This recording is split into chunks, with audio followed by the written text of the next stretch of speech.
So I've just heard the news that the future of Football Manager content is long-form storytelling, which means that next episode is going to be a 34-minute episode where I don't actually explain anything that goes on in this video.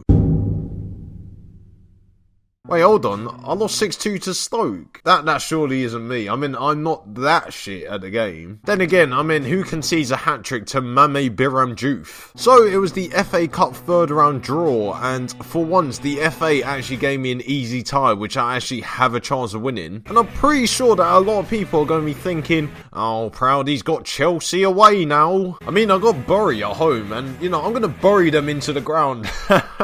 My family hate me. So, on to the recap of the games that I played, and I lost again to Watford this time. I mean, I should get a knighthood for getting Olivier Giroud to score again. You might also want to know that I've currently led Burnley to concede 44 goals by Christmas time. I mean, is there any more gifts you want to give out, you know, not on Christmas Day? I don't know how Paul Lambert is the West Ham United manager. I mean, he already fucked one team that playing claret and blue. Oh, and also, he's not expecting us to give him an easy game. I mean, has he seen our performances over the season so far? I don't know if he actually said that to get into my head, but we lost 2-0 anyway. And what annoyed me more was that Maradona got injured after 57 minutes, so I sent on Gary Mackay-Steven, who ended up getting injured 4 minutes later.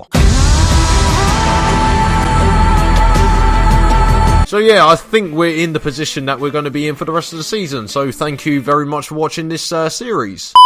But we also achieved our first draw of the season, and it was also brought us a clean sheet away at QPR. I mean, the game was as shit as it sounds. So Sordelino has come to my office to discuss why he's not really been playing in the first team. And I couldn't really find the option that I said, mate, the meme's over now, you're shit. I didn't really mean that. We also had Maradona selected in the African 11 of the year. I would like to say I take some credit, but I mean, I've probably ruined his career. And we also finally got the 3 players that I spent big money on to try and keep us out. I mean, John Obi Mikel has a 5-star rating. How? And also, my assistant manager said he's a world-class player. I mean, how much has John Obi Mikel paid you? And how is he 5 stars for every position? Then again, I mean, his only competition is Brozovic and McNair. They also said that the signings of Nani, Mikel and Lavezzi were big-name signings. And I don't actually think they're big names, to be fair. And welcome to another edition of Proudie's shit joke of the episode, brought to you by Proudie himself. I mean, if we were going to sign a big name player, wouldn't we have just signed Jan Vennegoor Hesselink?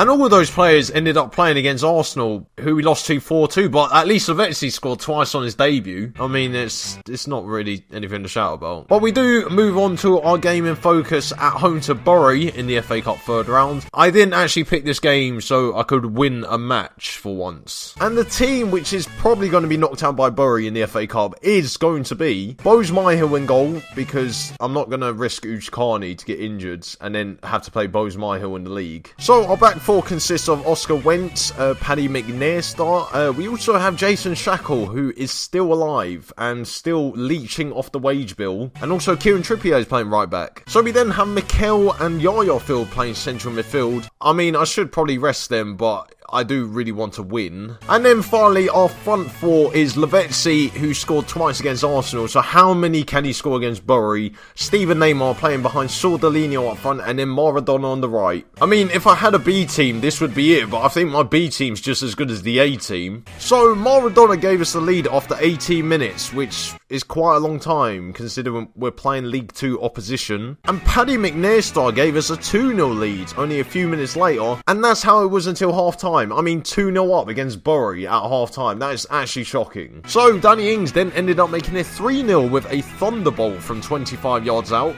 before Bury ended up getting a man sent off, and we won 3-0. So my plan has actually worked, where I actually show you what a great manager I am. The Bury manager, Steve Thompson, actually went to the press and said that he doesn't think that we are as good as we think we are. I think that makes sense. Well, word of advice, Steve, coming from a Premier League manager like myself, if you're going to say that to the press when you've just lost 3-0 to us, you are shit. So obviously, after winning the FA Cup third round tie against Bury, we had the FA Cup fourth round tie to be drawn by the FA, and I think we could win this. Oh, so we got Spurs at home, who I've never beaten in this game. That's a problem. Wake me up before you go.